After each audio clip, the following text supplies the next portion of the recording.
I brought this out to a couple of the events, and the joke around was, oh my goodness, you know, this is going to kill astrophotography, hence the title. And so we were joking back and forth, and Greg challenged me to a dual trade-off test with him on his huge rig, and me with my little 50 millimeter to see who could take the better picture. Now that's not really a challenge. The only difference was that I could just do it right there and see what was going to be the end result pretty much. So as we were bouncing back and forth, joking about it, Greg asked me to come up here and do a presentation. And so I put together a few slides just to talk about some of the directions that smart telescopes are going. There was a question asked to the machine coming from China. Yes, it does come from China, as does many of the telescopes that I own when you get down to looking at the bits and pieces. It's a challenge to buy US only built product. No value judgment there, just curious what's going on. Yeah. And in fact, this company just announced the release of a smaller version of the same thing with a 30 millimeter lens on it. For how much fewer bucks? What we'll talk about a little bit, but this is just under 500. It was on sale, so I got it at 450. The smaller 30 millimeter is 349 at the moment. So you know, if you're in the mode of just wanting to sample, it's a pretty good way to jump in and be able to take pictures and capture them and hold them, short of using your phone, which would be the other, maybe the cheapest option, because pretty much everybody has a phone, and the phone has a camera on it, and you can put it on a mount and take wide angle pictures and get images. It's also less than the cost of some nice eyepieces too. Yes, yeah, well I have, yeah, I've got a little box full of eyepieces that would get me 3 of these. Yeah. So yes, I agree with you. The cost of your eyepieces are more than what you'll spend on one of these smart telescopes. That said, and I have a slide in here we can talk about later, the price range is huge. So we've kind of talked through this whole thing is with the advent of the low cost entry smart scopes, it has kind of changed the playing field for the ability of people to go out and take pictures of the heavens and bring them back and share them with their family and not have to drag them out to 3 o'clock in the morning to look through an eyepiece and see what you're seeing and talking about for the rest of the week. So that's the whole thing here. We're going to talk about smart telescopes and where the market's going with that a little bit. The range on these things are getting to be quite amazing. You can get down as low as 350, and you can spend $4,500 on a smart, by definition, smart scope. But I'm going to focus on this one here mainly because I have it. So the Seestar S50, the S50 standing for the size of the lens that's in it. And I think it hasn't, people have made the joke or maybe even seriously said, it's just a toy. It's not real astronomy.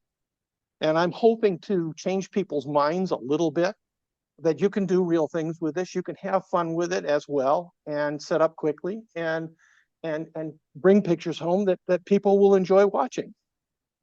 So when I was challenged by that, I said, well, let me do what everybody else does. I'll just go to Wikipedia and see what it says about astrophotography.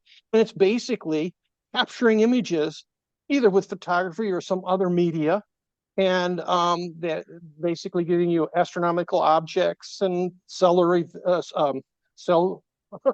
easy for me to say, events in the sky and other objects out there, as in comets. I took a nice picture of the comet with this guy when it first came back around the sun. And the key here in this definition, you'll notice it has nothing to do about what are your optics, what are the cameras, what processing do you use, what kind of software does it take to drive it. And so many times when we get into this topic, that's the first thing people delve into. Oh, what camera are you using? What processing software are you using? What's your guide scope? How tight is your guiding? And it's not necessarily the important part of it if you want to just have images that you can share with your friends and family. So, typically most rigs, they'll have a telescope, a guide scope, some form of a motorized mount, a camera, or something equivalent to a camera to capture images, guiding software, a computer to drive that software, and miscellaneous paraphernalia like extra batteries and cables. And you end up with what is a nice rig. Here's a typical rig that we see quite often at the star parties. This is Greg's setup. He comes out minus the trolley, which is pretty neat. He uses that to take his from a garage to his next door neighbor's house without having to break everything down and just roll it out there. But you'll notice that he has, hold on here a second. He has his battery down here. He's got his mount here. You notice the cables that have to hook up his camera, his guide scope, and the telescope. So and it's a fairly nice setup. I've kind of listed out the bits and pieces as Greg gave them to me for this. You guys can look at them. I'm not going to rattle them all off here. But there's a fair amount of equipment associated with that typical setup. If you look at what I've got sitting here, and I have it on the table, we'll talk about it a little bit more as we go along. Everything you see sitting there, the telescope, the camera that's basically built into it, the tripod, internal filters, guide software, real-time stacking, some limited amount of processing power to actually process the images. It can throw out star frames that have star trails on it, for example. It will not eliminate satellite trails or airplane passes, those things it doesn't know about. But all of that is contained in a case, and you basically show up, set up, and within about 5 minutes, you're imaging. Now, Greg, what does it take you to show up at Washington and set up? About half hour to 40 minutes, depending on, to drag that across the streets, about half an hour to get it out of the car and drag it around, about 45 minutes. There you go. So, it all depends on what level of activity you want to get involved in and what's the quality of the image. This is going to have a lot more resolution. It's going to have sharper stars. It's going to, interestingly, the field of view is not much different between the two. And we'll talk a little bit about that, but I started to go down that path and decided was A, not part of this discussion, and B, it was all of the variables that go into deciding image size and resolution and all of that was beyond my ability to truly cover. So I said, you know what, I'll bail on that. Let's just keep on talking about smart telescopes. So this one is a 50 millimeter triple APO, has a focal length of 250 millimeter. It's an F5.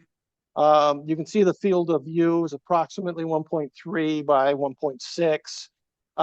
Its resolution is 1920 by 1080. So when you're looking at it, the image is, I jokingly have it in some other slide here, where it's a TikTok kind of image. It's designed to look good on a phone, basically, and so that has a drawback in itself when you're creating nice pictures.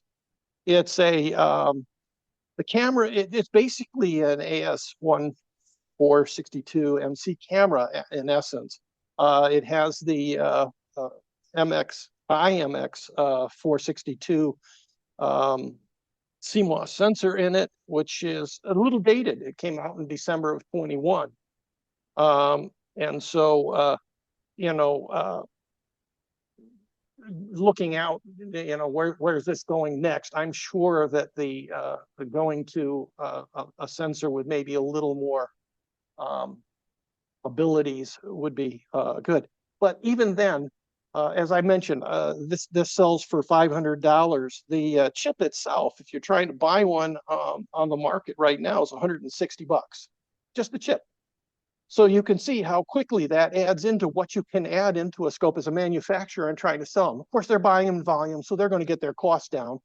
But still, it's a major portion of the cost to present something at this low cost point.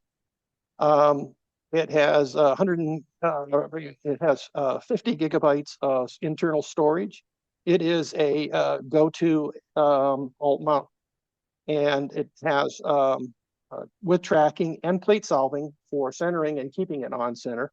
And it has 3 built-in filters. And the dark filter, you claim it as a filter, they claim it as a filter. It just blocks it off at the beginning of when you're doing a timed exposure and gives you your blacks, and then applies them immediately to each frame it captures. And each time you kick off a new exposure set, it recaptures a new dark and then applies it. But you also have a IR cutoff and a dual band filter. It also comes with its own flip-in for solar observing. So it has a little 50 millimeter cap that you can put over the lens and look at the sun, which I have done. It works very well. It comes with a built-in dew heater for this time of year. That's starting to be good. I had it out there last week when we had the last of the clear skies, and it was raining off that little puppy, you know, but I had the dew heater on, and it was just cooking along just fine. It has built-in Sky Atlas in the app, and they're upgradable with the firmware, so it can keep up to date, and they're adding more items to it. I think when it first came out a year ago, the biggest complaint was that the sky charts or Atlas was just too limiting. You know, you had to find something big and then move off to the thing you actually wanted to observe, and just say you focus on that area, just stay glued there. Now they're most of the big things you want to see, and the little things are all there. Stellarium or Sky Safari certainly have far more content in it, but you can use it as a reference. That's what I do. I just pull my iPad alongside of it, pull it up and go, oh, okay, well, it's right next to these things there. It should be right here. And then just point it and let it run for a few minutes and go, oh, yep, there it is. It has optimized modes for solar observing, lunar observing, deep skies, comets. Well, deep sky and comets and stars all kind of get lumped together, but it also has, interesting, the scenery mode. I haven't tried it yet, but you can get yourself up here on the reservoir on a Saturday afternoon and pick up one of the sailboats, lock onto it during the sailboat races, and it will track the sailboat moving back and forth across. So I saw someone else's YouTube, the way they demonstrated it. It's not something you're going to put in your backyard and watch the birds with, because, you know, the close focal is probably 90 feet, give or take a little bit. And birds moving back and forth at that rate, that distance away, it's in and out of your vision so fast you can't lock onto them. It has an internal battery that they claim will give you 6 hours. I have not been able to get 6 hours. I have gotten 4.5, 5 hours, but you can plug an external battery in, and it works just fine all night long.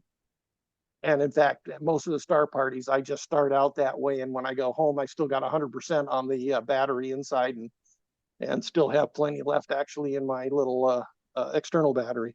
It's equipped with Bluetooth and Wi-Fi. The Wi-Fi part is really nice because when you're at home, it can talk to your home's Wi-Fi, and now your iPhone or your tablet, iPad, or um, Android equivalents, you can wander all over the house and keep track of what it's seeing and how it's doing. Now, I'll freely admit, this slide was heavily leveraged from another club's presentation down in Tucson. So credit where credit's due. I've added a little bit of detail on it, but they did an excellent job of their presentation, and you can find it on YouTube if you're interested. Is the UV and IR filter for the daytime use sort of thing? And It's mostly for light pollution. It figures that's the one that you can't actually select in and out. It does it automatically. It says, oh, there's too much light pollution going on right now. So the question was around, is the UV filter, what's it used for and how's it used? And the answer is it's an automated thing that it selects to put in or not put in. And you know, if you're at Greg's house where he's got Bortle 2000, it says, okay, we're going to put it on. We'll try to get rid of some of this. And if you're at Washington, it says, hey, you know, I don't think we need it up here. It's Bortle 2, maybe 3 sometimes. You know, it's just fine. So some of the good features, I've talked a little bit about this. Pack it up, put it into the car, take all the paraphernalia out, maybe a larger tripod to mount it on. The little tripod's nice. If there's a picnic table, you can put it on. But if you put it on the ground, people are going to kick as they're walking back and forth, or you're going to kick into it. And so I put it on a little bit larger tripod just to keep it up in the air where I can look at it and see what it's doing and not have to worry about sending it tumbling across the parking lot. But it comes with its own GPS and compass. And so it knows as soon as you turn it on, it's figuring out immediately where is it. Within a minute, it's already got that locked in. So, and with an Alt-Az mount, you don't have to worry about polar alignment. So you can start imaging when you can only barely see a first star. You don't have to wait for that Polaris to come out and go, yeah, okay, I can see it now, and line it up. We'll talk a little bit about that later in the presentation because people are mounting it on an EQ mount. And I've forgotten, left the example in the car that I was using, which, by the way, it does really work well. You just put it on a wedge and just go through the same setup, but as it comes up, when it starts to do its own horizon calibrations to figure out exactly how it's aligned and whether it's level or not, you have to say, all right, go through 90% of it, now stop. And fake it out, basically. What it does then is allows you to look at the northern hemisphere. So for us, for instance, with it on the EQ, you can't look at Orion because the telescope right now says, oh no, it's below the horizon. I can't go down there and look at it. Now, some people have said that there is software that you can buy. Mostly it runs on Androids that allow you to fake out the location of the device to say you're at the North Pole or just off the North Pole, in which case then it says, oh yeah, I can look all over the place, no problem. I haven't tried that. I don't have that ability to do it. I'm waiting for the company to say, you know what, everybody is using it with EQ mounts. Let's go ahead and make the software work the way it really should. The beauty of this is comes in a foam case that everything loaded into it weighs around 8 pounds. It's a little less than 8 pounds. You can shove that in underneath the seat on an airplane or in the box above. I wouldn't take one of my telescopes anywhere really on an airplane trip. It packs into the car and takes no space at all. You know, it's a shoebox almost in size. So it's really convenient from that point. The optics, you know, remember the price point. Your optics aren't going to be the super best optics that there are out there. That said, it's pretty good. There's not a lot of fringing going on. You have to look really hard to find it. There's just minimal distortion out to the edge. In fact, you're going to see more with rotational issues than you are optics issues. Hence the desire to get the EQ functionality working, because then all of a sudden you don't have the rotation to worry about at all. And then the dual band actually works great on doing nebulas. And if you're so inclined to look at these kinds of information, there's the cutout for what it pulls in. And so you've got oxygen and hydrogen being the primaries for it. So you can set it up. You don't have to, but you can set it up to save the images at frame by frame and in the machine, so that you can do processing after the fact. And it saves both JPEG and FIT format, which is really nice, because then you can go into your favorite processing software and start playing with it as soon as you download it from home. And just like anybody else would do, you can spend your 5 or 6 hours on an image going, it's perfect now, I'm going to show it to someone. Or you can just take the JPEG stacked image that it provides for you and show it to your family and friends, who aren't probably going to know that it's any different than the one you spent 4 hours on, and impress them that way. It does stack real time, and it does it nearly real time.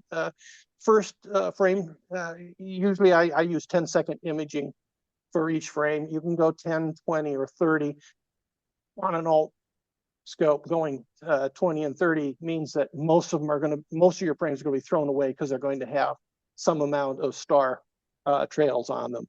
But there are, angles at times, where you go, okay, it's just moving the head in one direction, so you can get some images that look good at 30 seconds.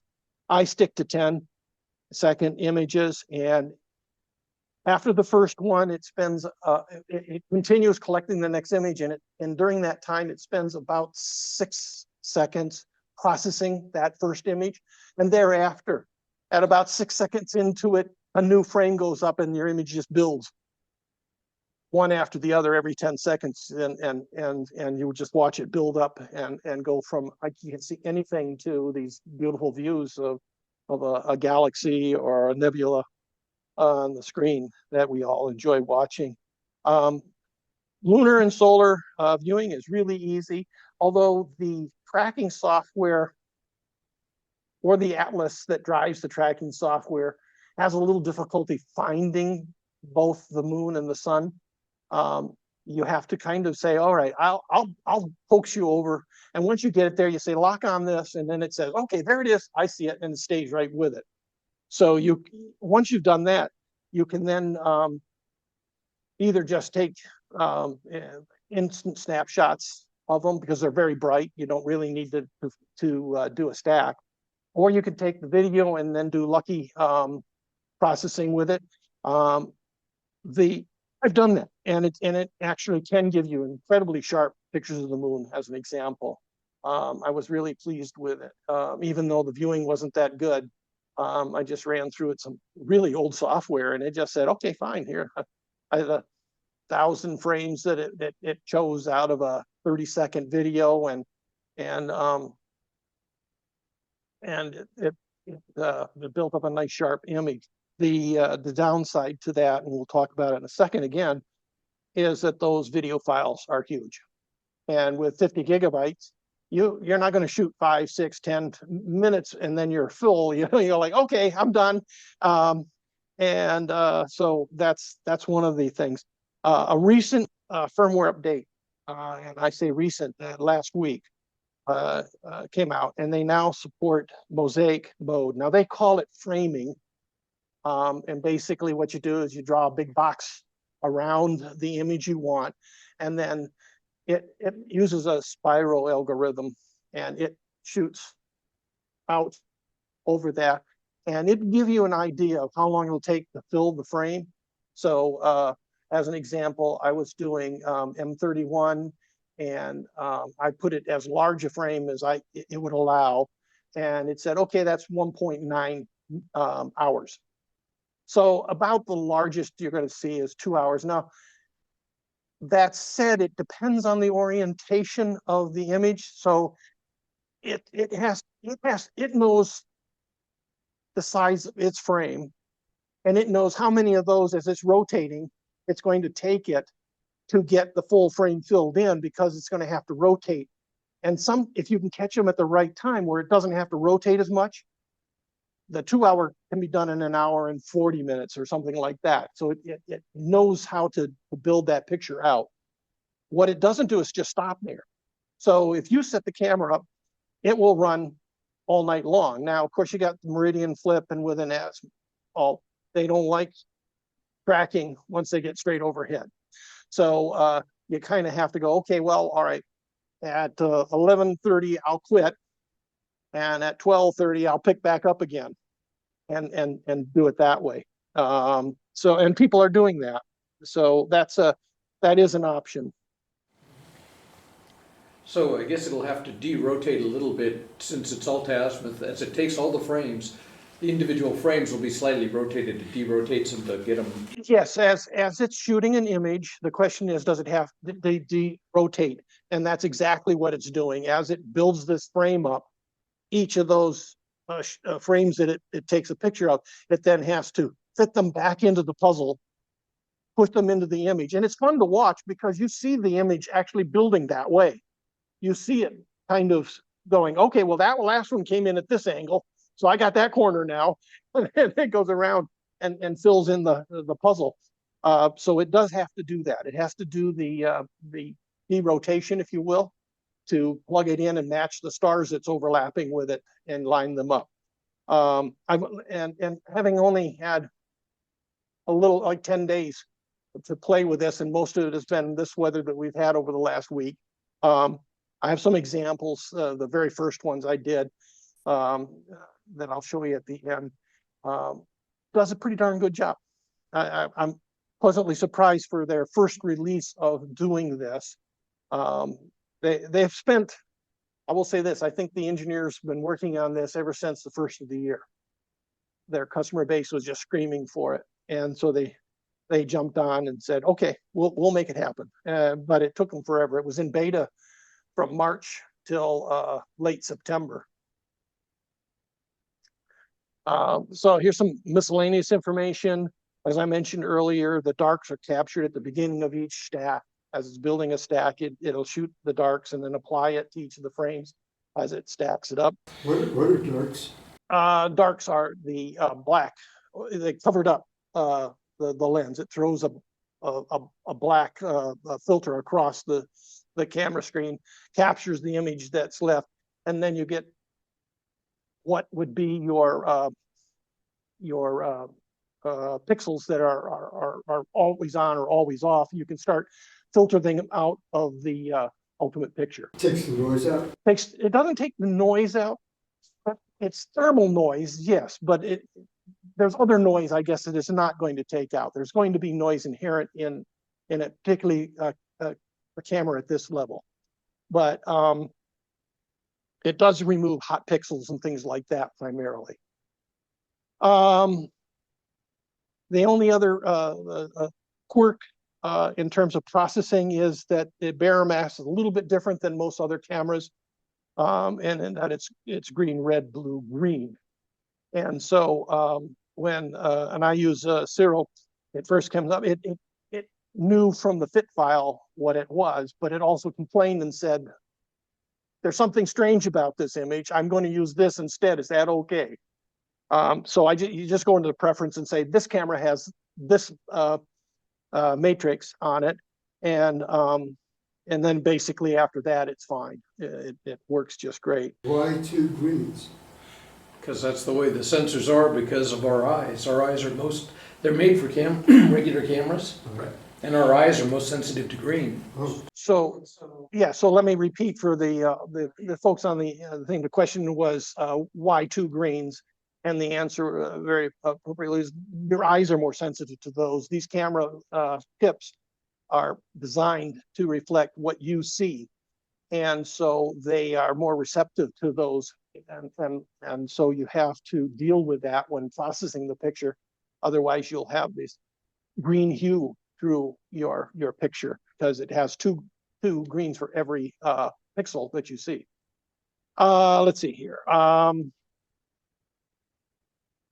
When you change to a new target, or for the first target even, it goes through a quick 3-star alignment to make sure that what you're wanting to see is in the image. And I have found that it's pretty darn sweet. It nails it every time. I can't say Meade had the perfect solution to this, but my 16-inch Meade with its star scope on the top would get me there most times, but not always. And occasionally it would wander off. And you go like, hang on, come on, get back here. Okay, there it is. Okay, yeah, I see it. I'm centered. And then off it would go. I don't do that with this. It just finds it. And it might be a little to the right or a little to the left, and you'll nudge it and say, yep, there it is. That's it. And then you can tell it sync to that point if you want to, or it just says, okay, well, that's where you want me to shoot. I'll stay centered on that spot. Does it have like a guiding camera of some sort? It does not. The question is, does it have a guiding camera? The answer is no. It uses plate solving and its own image to find its position. So it constantly is checking itself against the image it's building to maintain that tracking. And people are starting to use it for maybe quotes around this real science. So photometrics and spectra. Oh, anyway, you can read the screen. The tongue gets tied on these. I haven't watched very closely. There's a couple of nice videos out there if you're so inclined to see them on YouTube, where people have been splitting out the light coming back from stars using this little tiny scope and actually doing, analysis of what they're seeing. And I think it's interesting that something for $500 can let you dabble in the sciences at that level.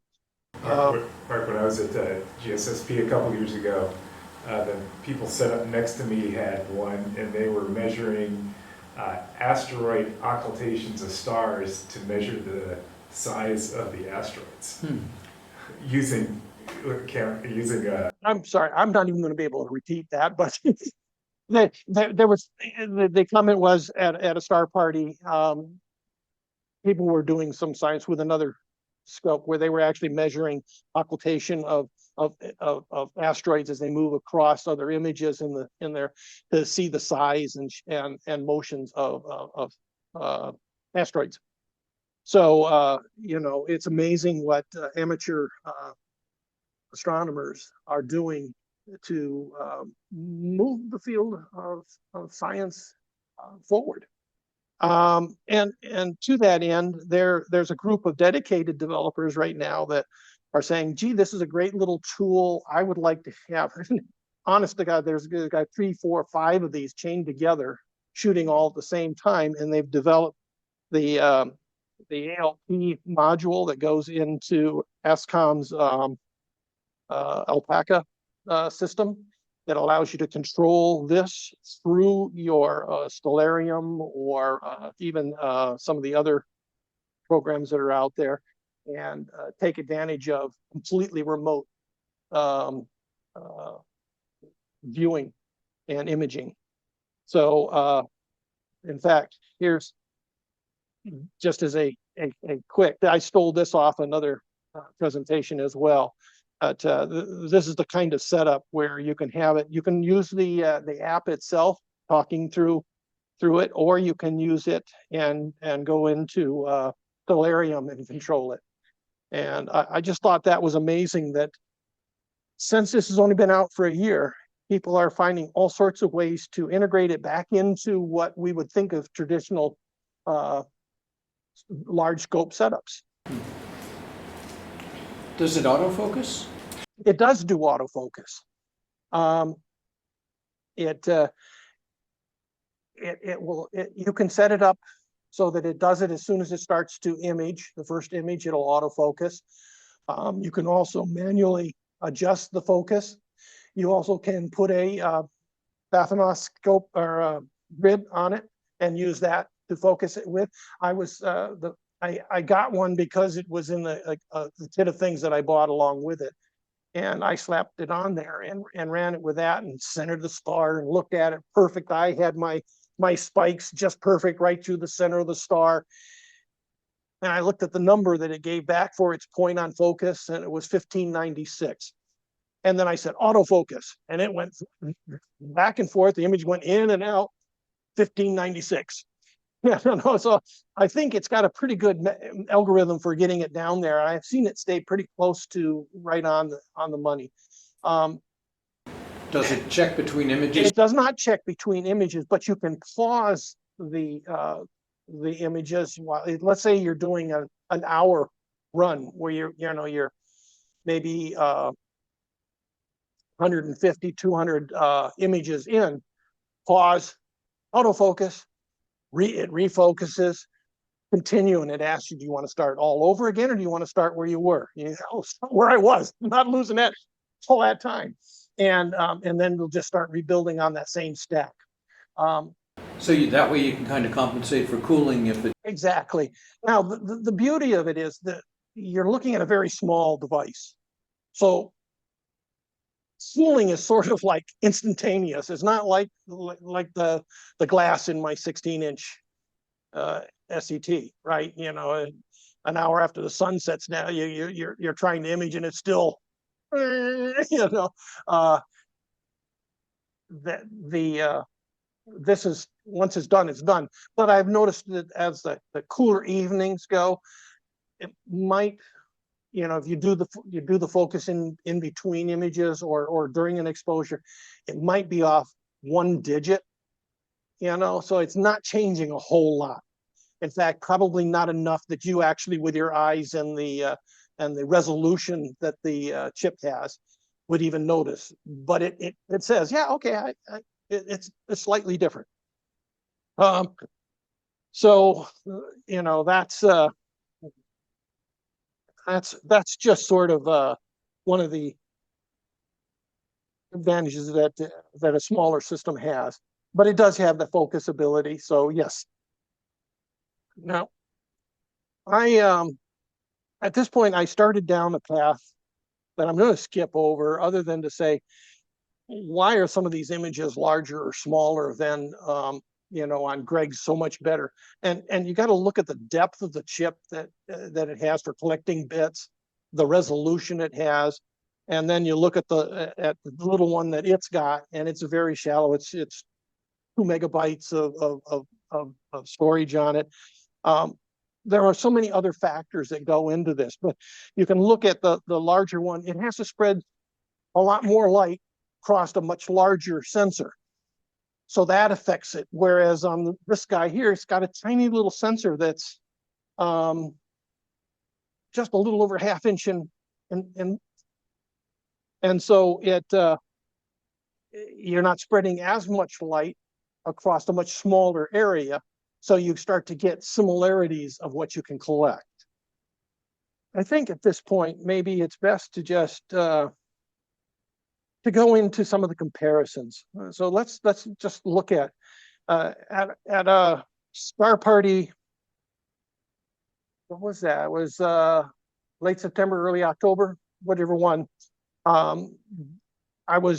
Somebody yelled out, "Can we look at the doubles?"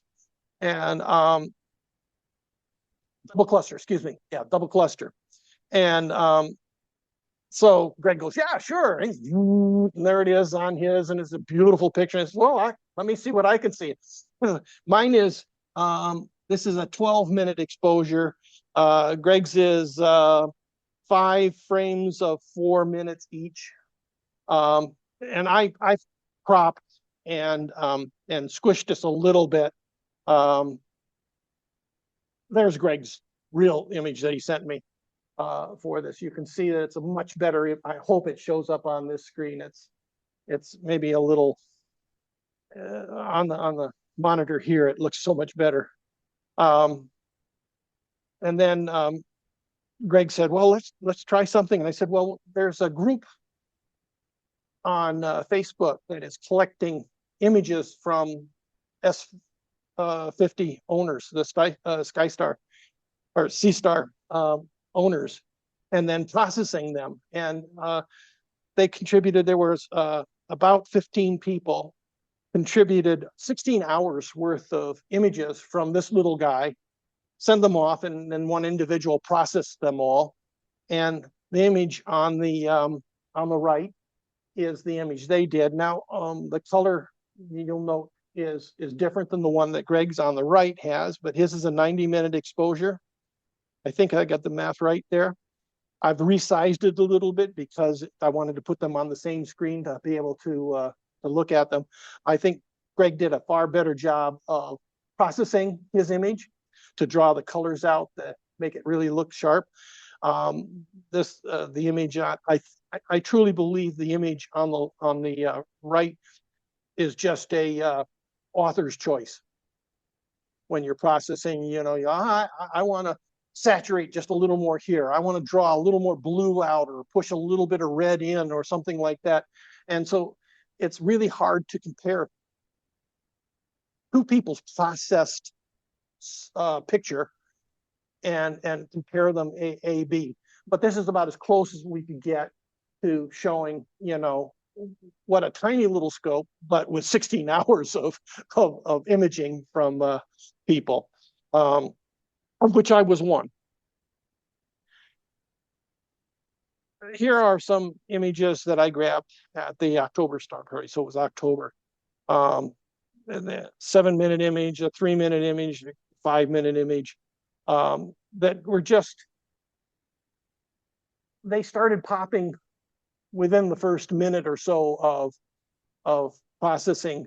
So people that were walking by could see this real time grow before their eyes. And I think that's, for me, that's the fun part of this. The excitement is to watch somebody who was never even put an eye to a telescope, to watch this grow before their very eyes. And some of the people that came by were a little challenged vision-wise. This gave them the chance to actually see it.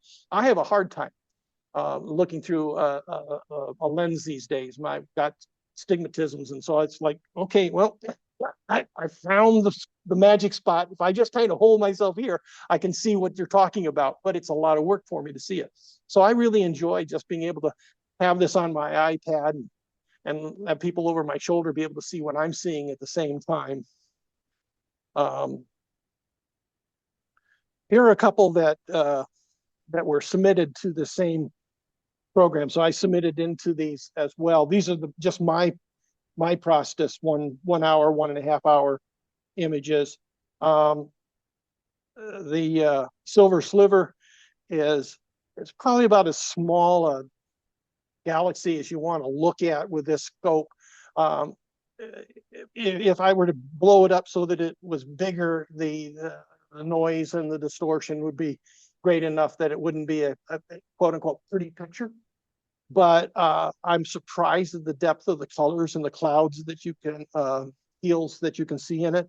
And then the bubble, which probably doesn't show up well on this projector, was a lot of fun to process and see pop up on this. It looked good on the iPad as it was processing, but I did go into Cyril and do some processing. But for me, that's still a learning project. I can ruin more pictures than I can get a perfect picture for. And then I mentioned building mosaics. I tried just 2 of these. You can see how long it took just to get the fill in. And these have been cropped a little bit to fit the screen, and then processed in Cyril to get the images. But the M45, I over processed it. I pushed it too hard, but you can see that it does give you quite a bit of color for something that's taking 10-second images and rotating that frame around. That picture. See if I can do this here.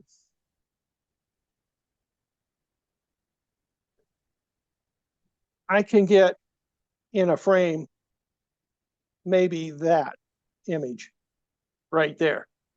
So I can get those three main stars in it. I could have gone larger with this and should have, but it was my first one that I experimented with, and I wasn't sure how framing worked. But I couldn't have gotten this image in one normal frame. It wouldn't have built out that way. And to get M31, I manually did this.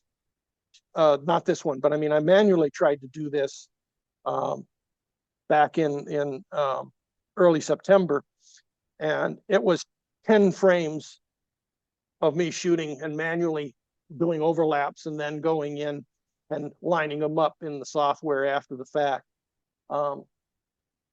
This, you just put it on the center of the galaxy, built the frame around it. How big do you want that image? And I said, well, I like to catch all of it. So I just threw a big box and said, go. 2 hours later, this is the image minus some processing that I've done here that popped out. So I was pretty pleased with its ability to do what it says it's going to do. And I think it'll get better as time goes on. There's some optimizing that they could probably do as it goes through and figures out what's the algorithm for capturing the full frame. So that's it. I think if we could turn the lights on, I point to some of the features of the scope itself if you're interested, but that's pretty much it. Questions? Oh, like on Andromeda, did you try to saturate the color anymore, or is it? In fact, I did, and I wholly screwed up on it. And so I said, you know what? I just want to present it tonight, so I'm gonna pull the color way back and just because it was way out of bounds. I had screwed something up very early in the processing, and I was already about 40 minutes into it. And I said, you know what? I just wanted to have something to show. I watched a YouTube video of somebody else processing very same shot, doing the same thing. And I picked up a lot of tips on it. He brought out some beautiful colors in it, and the shadowing and the clouds around the circles and stuff like that. Those lines just popped on his image. And I'm like, oh, I want to just steal that. But no, I said, no, I'll just take another night and try it again and then process it maybe one more time. And while they're doing that little transition there, Mark showed how both he and Greg have the double cluster up. Another great reason to come to the star parties that we have is I think at the same time, Nathan and I also had the double cluster up on our telescopes.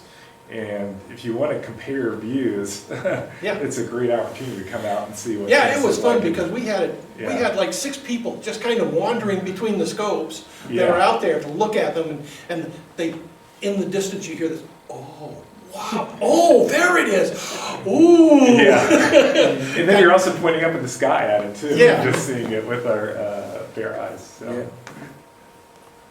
So this is the little guy. It weighs next to nothing. It comes with this tripod. But like I say, if you're sitting on a table, it's just fine. You want to set it down here. I know I'm going to walk by and give it a good kick.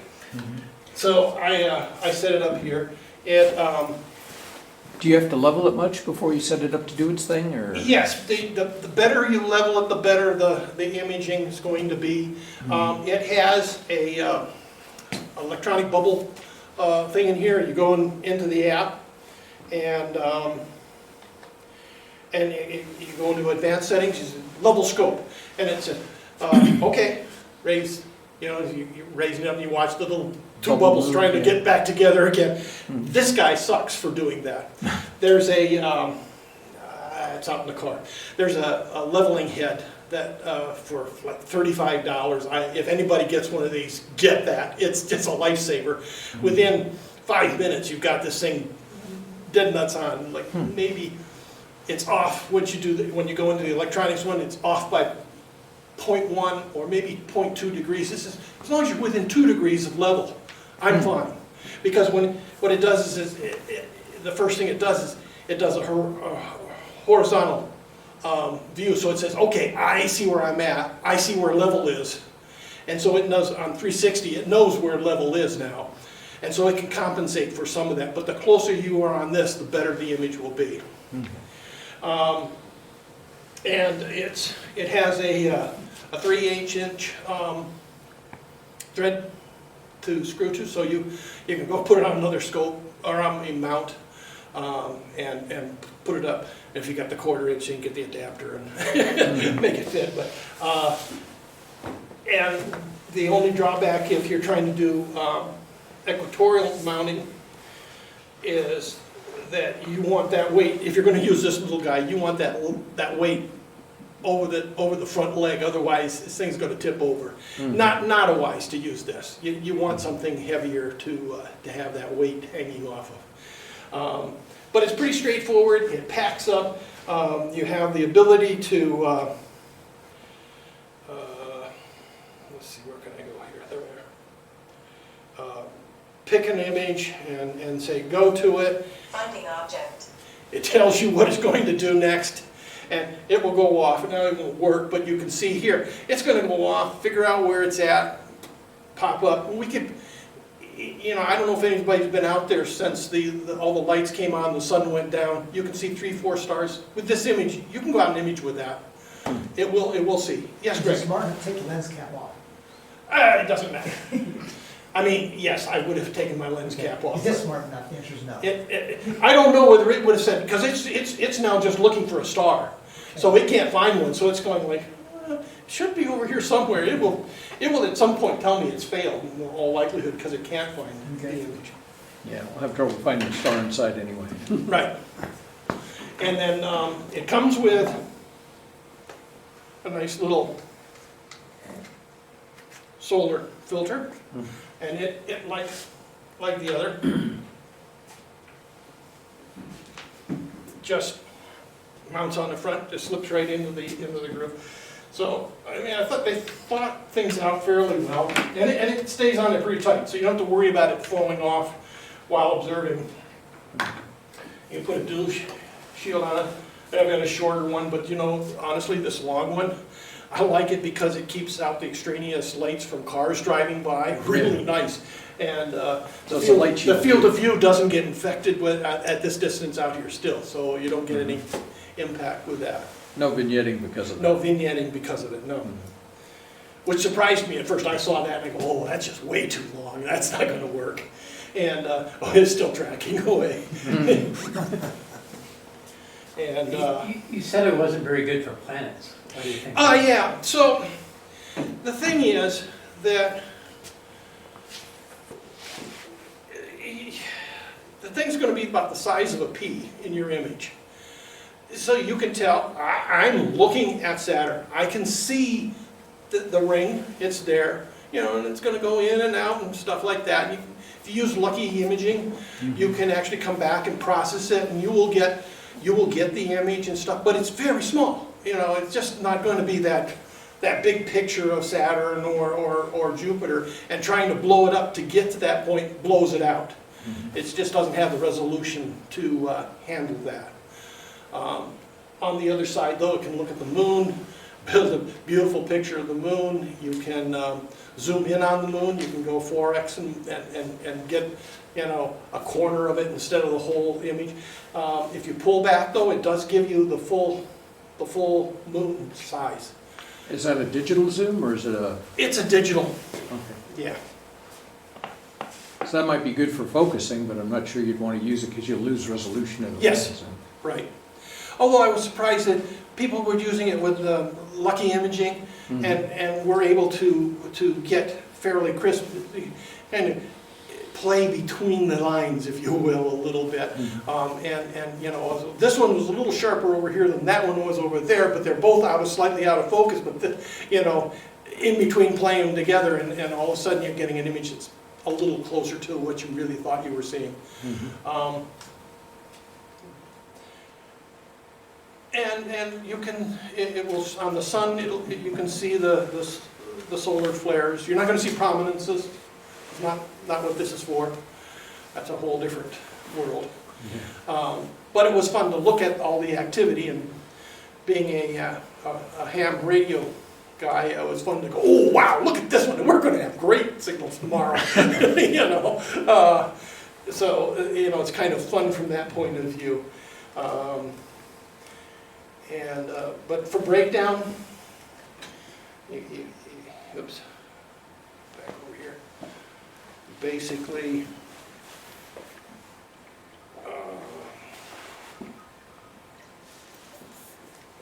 I'm gonna take that off before I do that. Before closing, remember to take these off. I have another one that has little fine teeth on here for collecting it. They have a little more spring on them. It closed it, then launched it as it came down here. It flew off and hit the sidewalk and broke all the teeth off it. So I says, okay, maybe that was not smart, but that's what happens at 3 o'clock in the morning when you're putting everything away and you're still sound asleep. Yeah. So,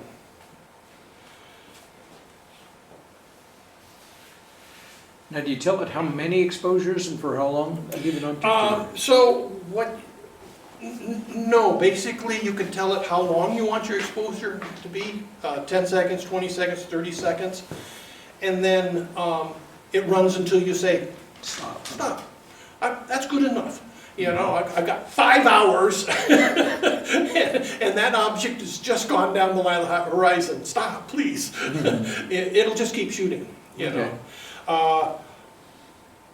That said, I think probably you're better off shooting no more than an hour at a time for your images, and then combining those together. There's diminishing returns, and so once you have about, I guess some people say the magic is about 800 to 1,000 frames is the magic for your noise level. And if you can get to that point, you can run almost any tool you want out of your software packages, and they'll do a good job processing the image, or the best that they'll pull the best that that image can give you out at that point. Your signal to noise ratio is high enough, and you know, you're out with 3 nines of correction associated with it, so you're not going to see much more at the 4th ninth in the decimals. Maybe before you put it away, Mark, maybe we could wrap up now if people want to come up and take a closer look. Please, yeah. All right. Well, thank Mark. Thanks to Mark for his presentation. Are there any questions in the room?